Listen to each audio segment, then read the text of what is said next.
we are going to have a meeting tomorrow, which starts tomorrow in Sambhajinagar, where we will try to look back at the Jantar Mantar protest. We will try to see what we could learn from that and how we can do better in the future. One of the reporters called me on the eve of the resignation, and they asked me, "What do you think? Is the resignation going to happen?" And I said, "I don't think so. If it was supposed to happen, it would have happened by now." So they were laughing. Then, like, why are you still sitting there? So I just told them, I don't know whether the resignation will happen or not, but our job is to fight.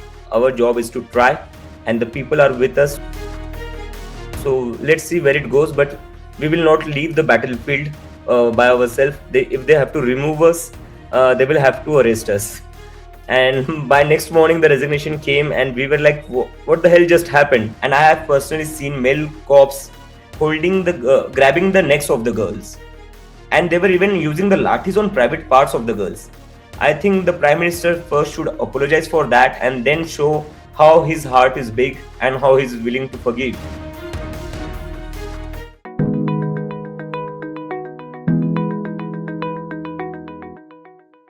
Hello and welcome. You're watching me, Sanket Upadhyay, on The Federal. The show is called AI with Sanket. This is the AI of news, because news in India today requires not artificial but analytical intelligence. The CJP protests in the national capital made quite the headlines and turned many heads. In fact, heads turned and heads rolled in the government as a consequence of this protest. But what next? What should the CJP do? Some critical questions are also being asked of its founder, of its members. What exactly is it doing, and what is the plan ahead? To discuss this and a lot more, we have with us the founder, member and president of the Cockroach Janta Party, Abhijeet Dipke. Thank you very much for speaking to The Federal.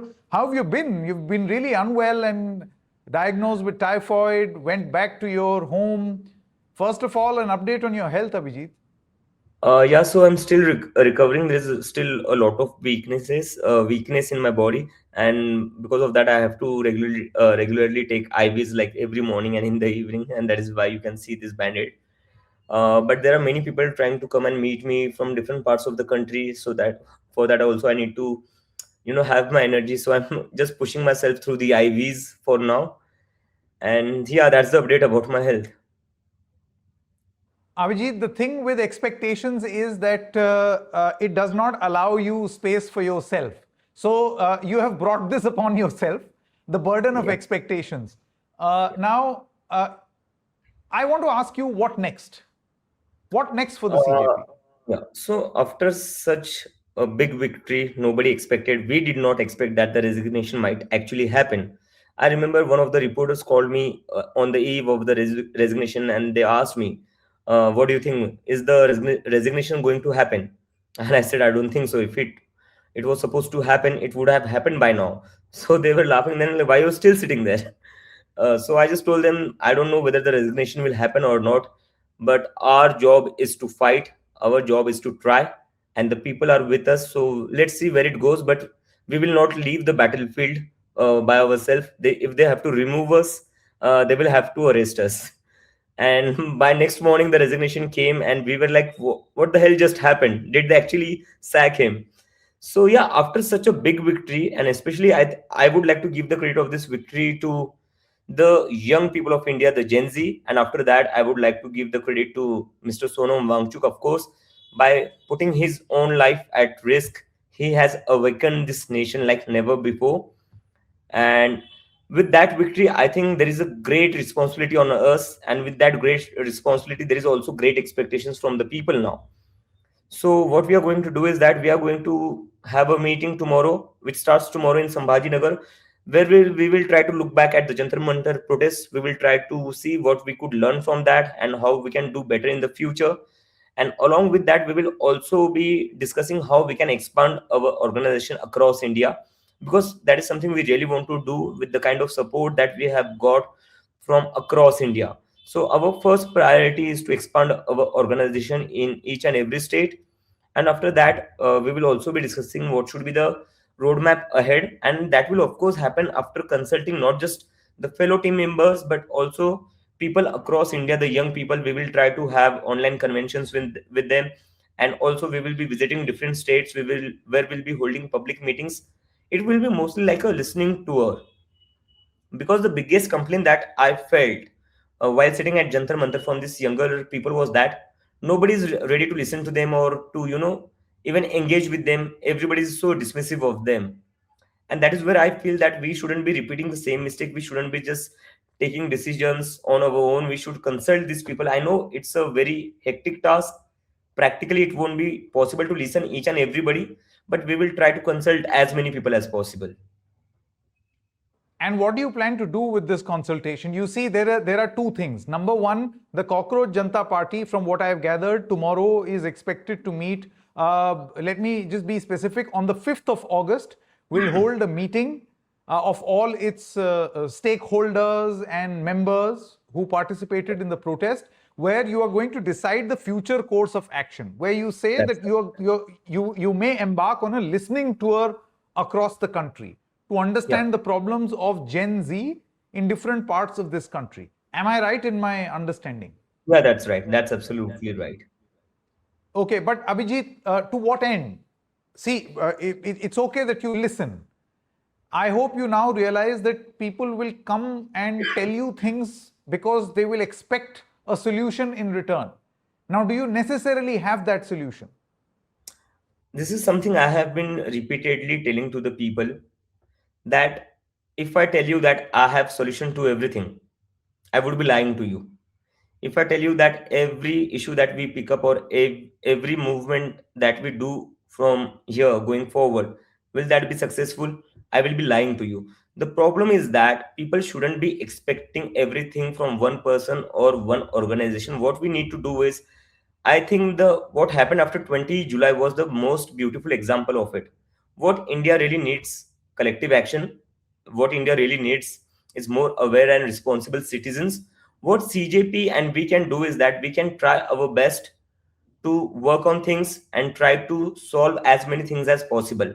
But can we solve actually each and every problem in the country? We cannot. Nobody can.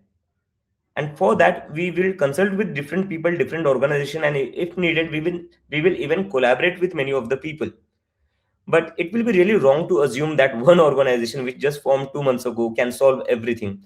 But what we are definitely going to assure the people is that, and what we are definitely going to do is that we are going to try.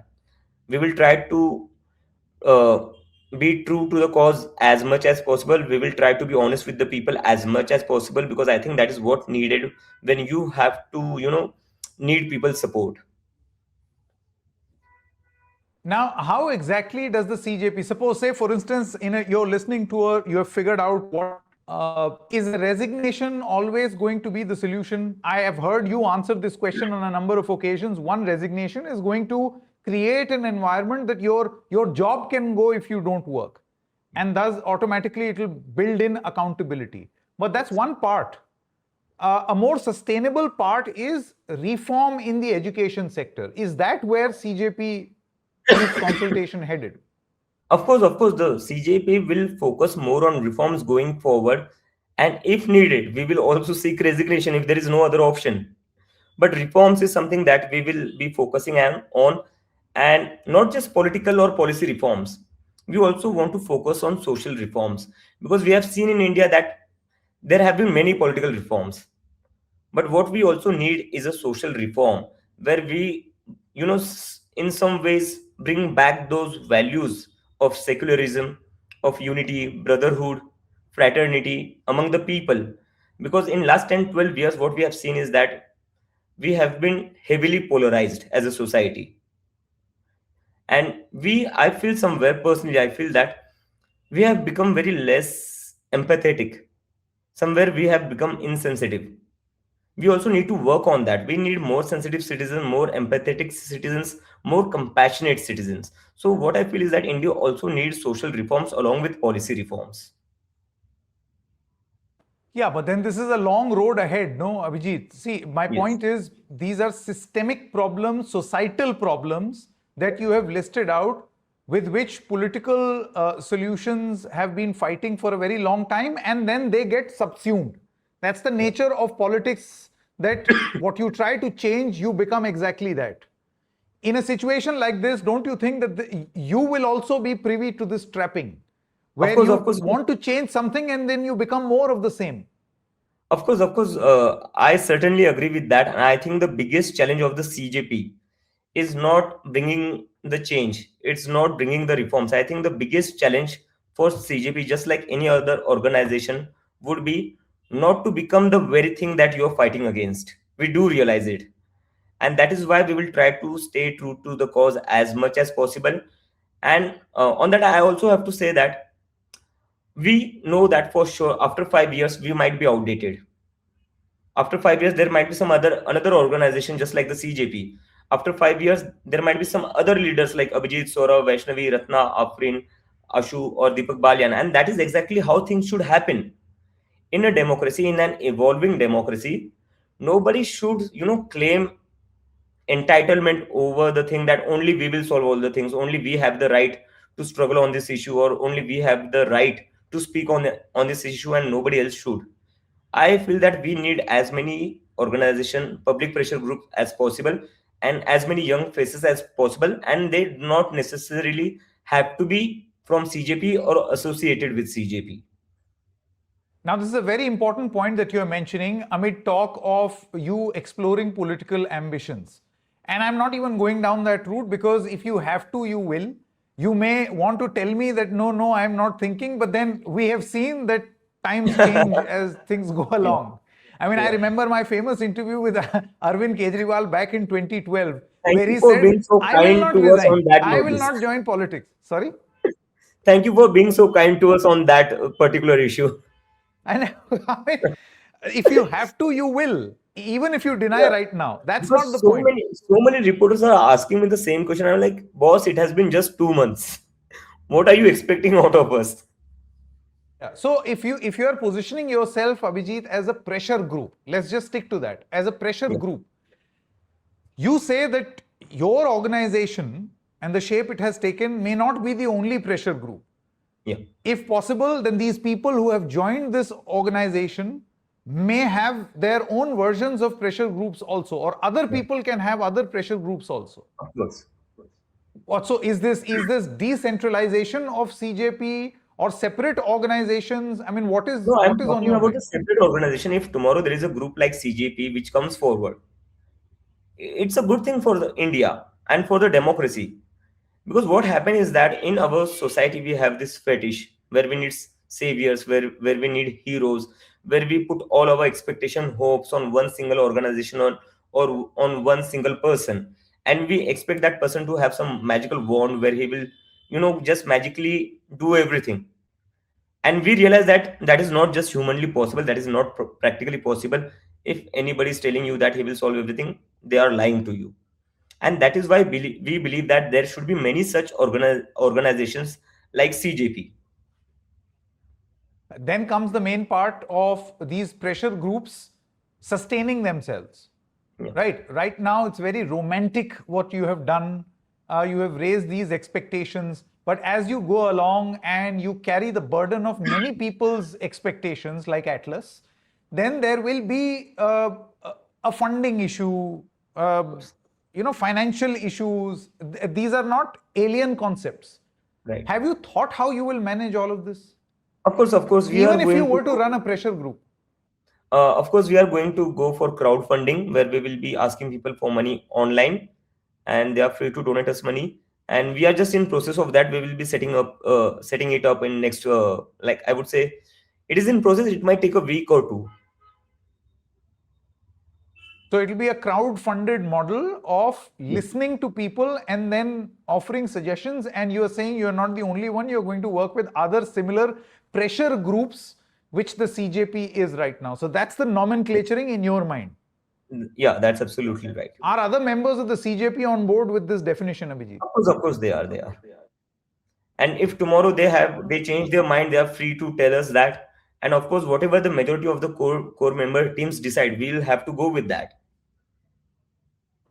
Okay, and you're saying that these meetings, which will begin on the 5th of August, these regular meetings will be an effort where you will structure yourself as an organization, move around, and then decide what shape to take.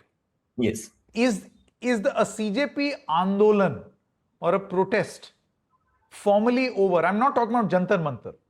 I'm talking No, about it's the not. issues. Yes. No, it's not over. It will go on for a really, really long time because we are yet to get the compensation for the victim's family. And on that also, we are trying to tell the government it's better that if you give it as soon as possible, because if you don't, then we will again have to do another protest. Because how come when you have to give 1 crore to the victim's family, you say that there are some rules and norms that we have to look after? Why don't you have to look at rules and norms when you have to topple governments overnight? Why don't you have to look at the rules and norms when you have to purchase MLAs throwing thousands of crores? But when you have to give compensation to the victim family, only then you remember all the rules and norms. And since this is a promise unfulfilled so far, Yeah. am I to expect on the 5th of August a deliberation on what to do next? And if need be, launch It a will be on protest 6th. again? It will be on 6th. We are going to brief. We are going to do a briefing on 6th. Yeah, no, the question that I'm asking is that, say, for instance, these demands on which there was an in principle approval, which led to your, the dismantling of the protest at Mhm. Jantar Mantar. Is there a time frame in your mind that if not done up to this date, then we are going to sit on a protest again? Yeah, about that we are going to discuss tomorrow, and we will be announcing whatever we decide after that only. About the time frame. But it is going to be on the agenda. Yes, of course. So Along from with what that, I also gather, yeah. along with that, also all the police harassment that is being done of the young students, that is also going to be on the agenda. And the police harassment, you mean of all those who have been accused of using abusive language? Abusing is not a criminal offense, Sanket sir. You know that it's not a criminal offense. Whether it is morally or ethically wrong, we can debate on that. I don't personally endorse such language, but that does not mean you send entire state machinery after a 15-year-old girl. I mean, how cruel you have to be for that. She's just 15 years old girl. Sit with her, make her understand that this kind of language in public life is not okay, and she will understand it. Who hasn't done mistakes when they are just teenagers? Why do you need to send entire state machinery after her? And even now, you see, the Prime Minister said, Kuch badmash bacche, for those who abused, and nobody supports abusive language. But we all know that there were some badmash bachas of the Delhi police and the Rapid Action Force also. And I'm yet मुझे to see लगता action on that front. What I feel is that इसमें कुछ बच्चे का नाम मोदी जी लेने से भूल गए. Yogi Adityanath, Ramesh Bidhuri, T Raja. He forgot to name this, what do we call, notorious kids who abused in the parliament. Yogi Adityanath abused the ANI camera person. T. Raja abused the people in a public meeting. So I think Narendra Modi was also mentioning about these notorious kids. And I want to say to the Prime Minister that before forgiving the students, maybe you should seek forgiveness from the students for the brutal lathi charge on the 20th July, where the male police officers beaten up girls as young as 12 years old. They tore off their clothes, and I have personally seen male cops grabbing the necks of the girls, and they were even using the lathis on private parts of the girls. I think the Prime Minister first should apologize for that and then show how his heart is big and how he's willing to forgive. Is this going to be an issue of discussion for you on the agenda for your meeting? Of course, this is also the one of the issues, and this is something we will also we do want to take it forward, because the government somewhere has to take responsibility for what happened on 20 July. All right, Abhijeet Dipke, let's see what happens on the 5th of August and then the subsequent briefing of how you want to take the CJP forward. Thank you very much for giving us time.